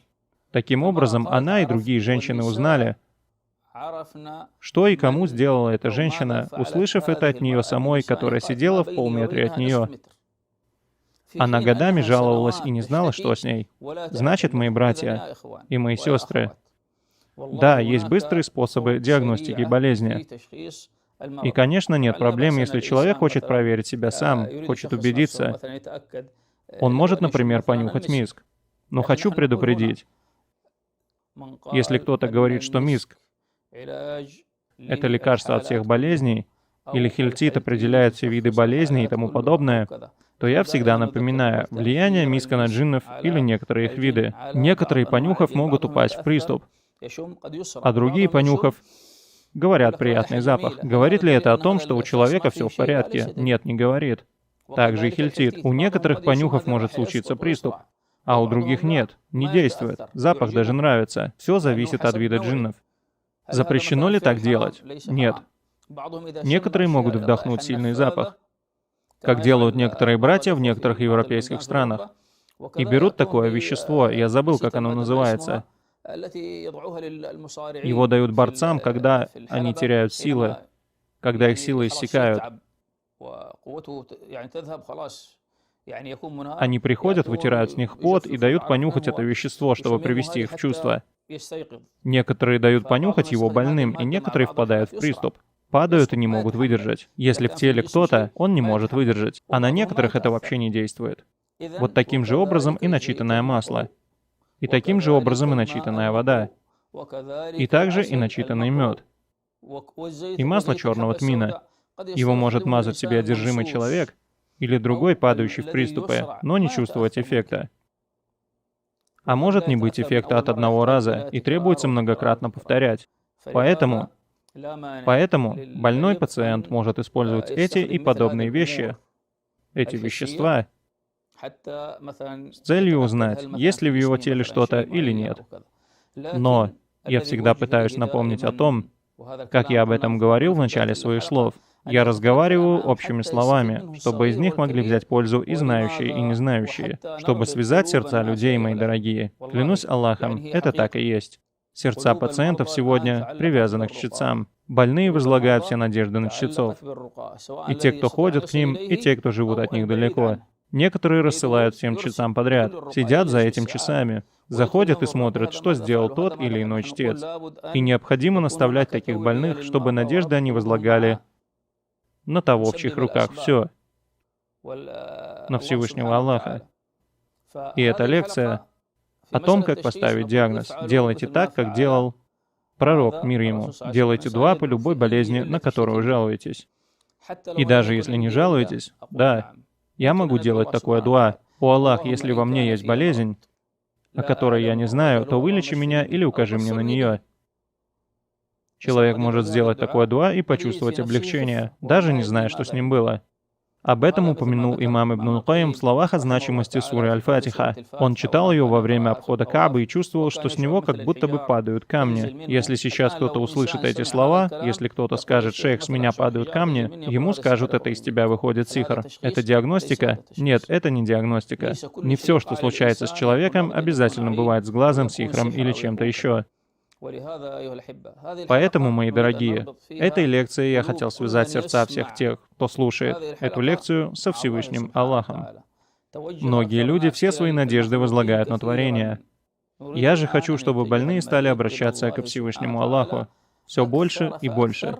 И Всевышний Аллах отвечает на мольбу нуждающегося. Всевышний Аллах — исцелитель и дарующий здравие. Итак, это лекция о том, как поставить диагноз себе, делая дуа.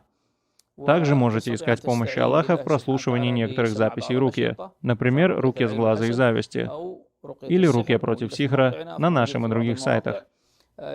Можете также, если у вас подозрения, например, вы видели несколько раз один и тот же сон о том, что сихр закопан под домом, делать дуа: «О Аллах, если это действительно сихр в нашем доме, то выяви его нам и уничтожь его». Некоторые делали подобное дуа на некоторые виды сихра и говорили: «Шейх, мы находили эти сихры перед собой или брошенными перед домом, или звонок по телефону неизвестно откуда. Мы не звонили джиннам или колдунам». Но в трубку говорят, например: «Открути розетку в комнате, в ней сихр», и вытаскивали его оттуда. Некоторые могут сказать: «Это шайтаны могут разыгрывать». Я отвечаю: человек вытащил этот сихр, и его жена встала. Другой сделал еще что-то, и его сын встал, или же он сам. Поэтому человек не должен отрицать то, что Аллах может оказать таким образом милость своему рабу, указать ему на лечение даже таким образом. Прошу Всевышнего Аллаха Его прекрасными именами и Его возвышенными качествами дать нам совершать то, что Он любит и чем Он доволен. Прошу дать каждому просящему то, что он просит, и каждому молящему то, о чем он молит. Поистине Он способен на всякую вещь. Мир вам, милость Аллаха и Его благословение.